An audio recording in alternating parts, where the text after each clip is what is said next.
Hello and welcome, one and all. We are back with this week's episode of Kamen Rider Saber, and we are on episode 28, Writing the Past, Drawing the Future.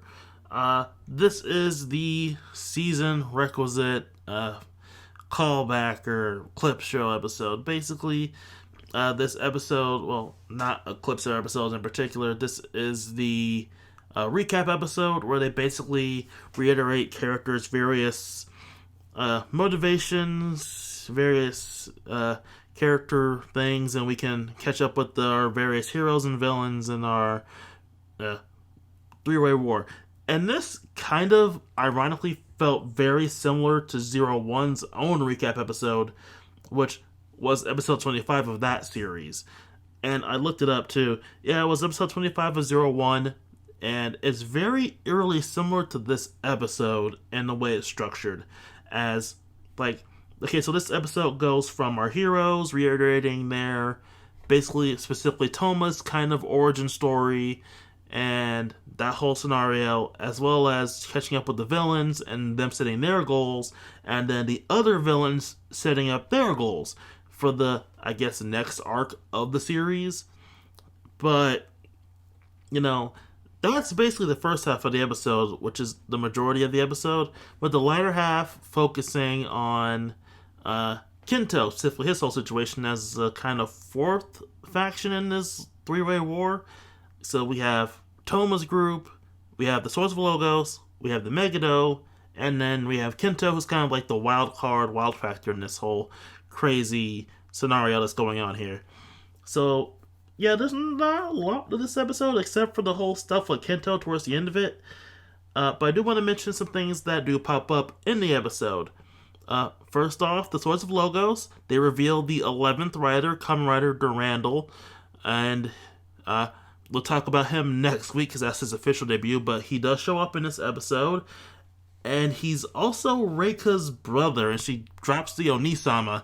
And then, you know, my anime brain goes, oh god, this is gonna either be really fucking cool, or Reika's gonna get her character 100% in the Onisama zone. I'm just gonna be like, oh god, this is either gonna be so cool or so terrible. But either way, yes. We have our 11th rider, just two more, and we'll reach Ryuki. And considering the fact that we already know that Falchion is now a canon writer into the series itself, not just a movie exclusive, it makes me wonder, because there are at least one more movie, because, you know, the after or end of the series movie that, you know, takes up the final slot, and we still have potential room open for a potential crossover with Zero One, although the room for that might have been ruined entirely. But either way, we still have room to add two more writers in order to catch up to the Ryuki numbers, and considering the fact that, like, three of Ryuki's writers were only movie exclusive writers or special exclusive, that's this series having more canon writers than Ryuki does, just on the base level, is already interesting in itself. Anyway, we get them, and, you know, they have the 9 Wonder Ride books that they've stolen from Toma's group, that Reika's managed to steal because she's basically a hitman/assassin. And yeah, that's what they're doing, and we get Mashalogos kind of evil laughing to himself in scenes, and it's kind of funny. But really, this is just them showing we have the 9 Wonder Ride books. We are closer to getting the Book of Destiny than most other factions. And then we have the Megiddo, and they are still absorbing people, turning them into Wonder Ride books or turning them into Ultra books for their own sakes. And this thing, notice the fact that they're using the Charybdis Megiddo for this purpose, and, you know, similar to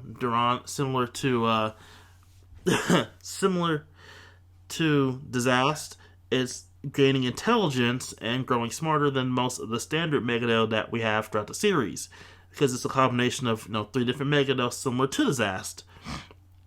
You know, they even mention how it's very loyal to the group. Because, you know, earlier it was more much like a baby in its first appearance, but now it's, you know, gained intelligence and has absolute loyalty to Legiel and Zuos. I mean, Storios and Zuos, because Legiel's dead. Legiel's fucking dead. And yeah, the Megado are still collecting altar books via their victims, and I guess they're very stealthy about it because they seem to have added a few more to their collection. But we'll worry about that plot point later on because we have to get back to Tomo's group, who reiterate his backstory, his childhood with Luna and Kento, and then the whole incident where Daichi and all that went down with Caliber and the original Saber. And then, I kind of don't like this one mention here. Like, they mentioned, Toma asked, hey, I already knew how to fight. How'd that happen? And everyone's like, oh, you were just destined for power. And it's like, no, please don't do it like that. Just have it be some instinct in a sword or something. You don't need the whole, he just innately has the power to fight or innately knows how to fight because of bullshit reasons. One of the things I liked about Zero One in the first episode was that it explained how he knew how to fight. Yeah, because, the computer basically unloaded the shit into his brain, he knew how to use the stuff. And you have a magic out for this. The sword's magic. It can literally just direct him to fight in combat. Ugh, dear God. I hate it when they do this shit. It's like, how does the main character know how to fight? I don't know, just cause magic or something, blah blah blah. It's like, okay, you made it, erased an excellent point, and then completely dashed it within the same sentence. Congratulations, Saber. Okay, I have to move off this point or something that mad. That whole scenario, that backstory. Oh, they also mentioned the name of the book he's famous for writing. I forget it now, but I honestly do like the fake cover that they created. Like, the graphic design for the cover that they made for the fake book. It's a legitimately interesting cover, and I probably would pick it up just out of curiosity, just because of the cover alone. That's the power of the cover, people. And, what else do we have on this front, outside of just reiterating Toma's backstory? Oh, one thing I will mention that I found funny is that, Daishinji's actor, I don't know what, direction they told him to go with the scene, but throughout the whole scene, when they're doing the expedition dump, he's constantly inserting and outserting, his sword from the whole pedestal thing that the HQ has to analyze the swords. The beginning of the scene is in there, he takes it out, and then later on in that same scene, he puts it back in, and later on takes it out, and he puts it back in again. And it's like, did they tell him to do this? Like, it would be nice, subtle storytelling if he's trying to obsessively find some way to unseal his book, maybe unseal his sword. But I'm just gonna err on the side of caution and think the people weren't that, they probably weren't that, into the whole background details. But, either way, it's an interesting background element, even though I think it really is just gonna go nowhere. It's just there as a, either as a gag or just something for the actor to do while during the exposition scene when he doesn't have a line.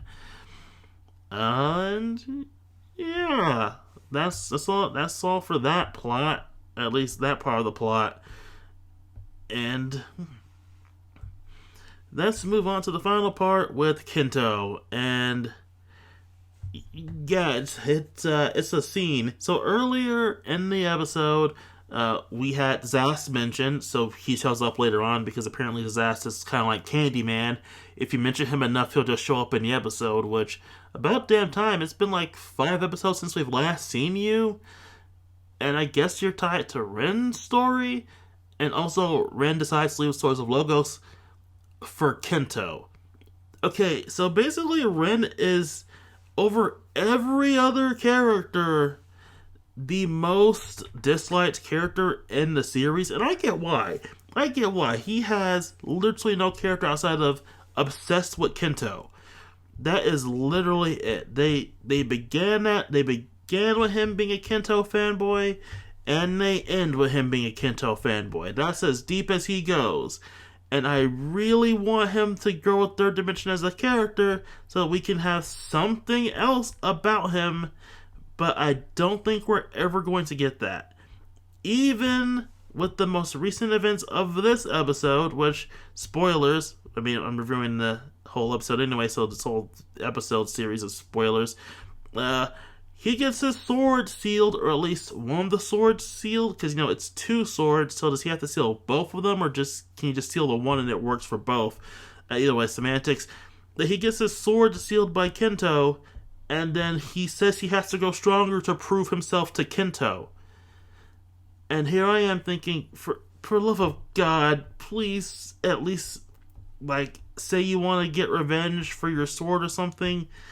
Just something other than for Kento, or because of Kento.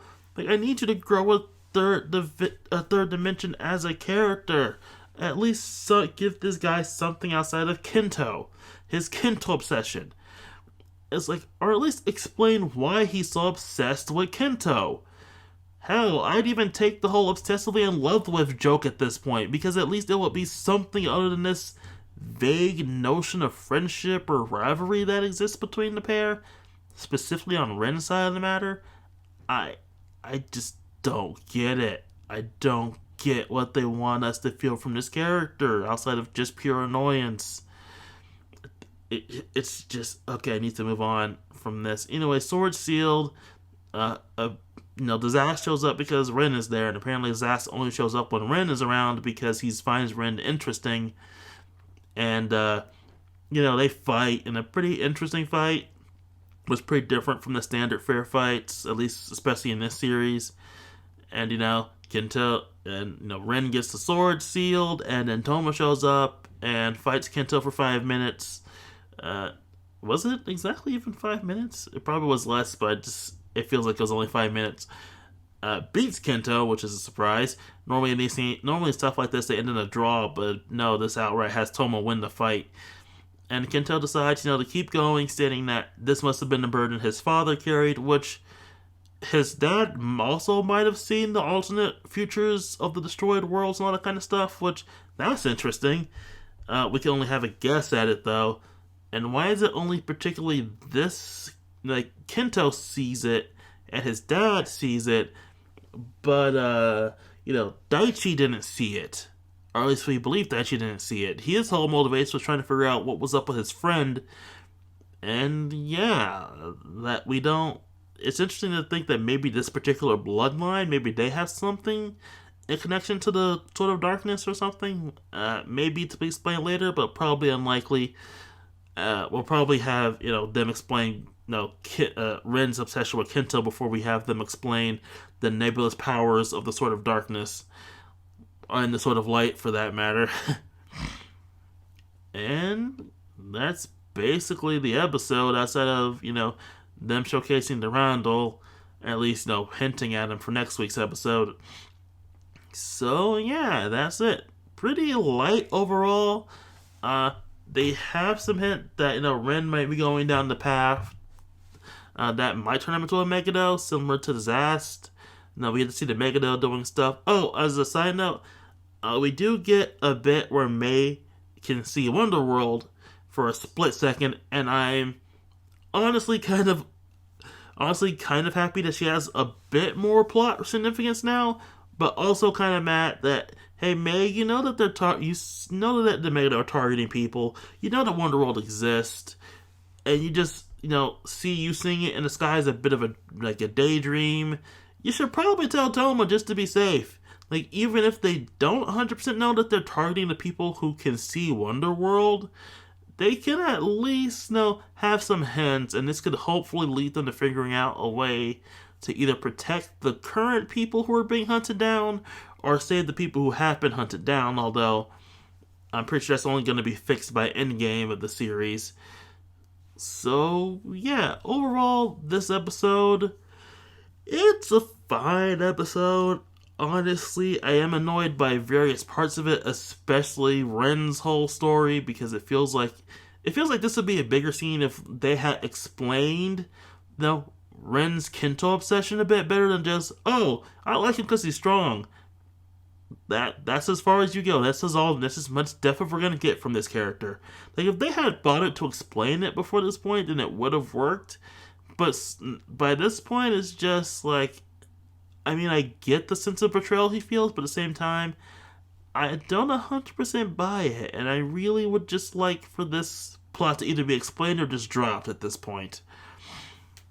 And, Ren is still raising the giant death flags that he's been raising since Kento died, ironically. Maybe he'll be the first permanent death in this series. But yeah, that's episode 28. This is a very middle grade episode. There are various moments that are cool and various moments that are also uncool. But, next episode is going to look pretty cool with the new writer debut. And yeah, that's going to be it from me here. So question time. What did you guys like about the episode, dislike about the episode, and how many of you are as annoyed by Ren as I am?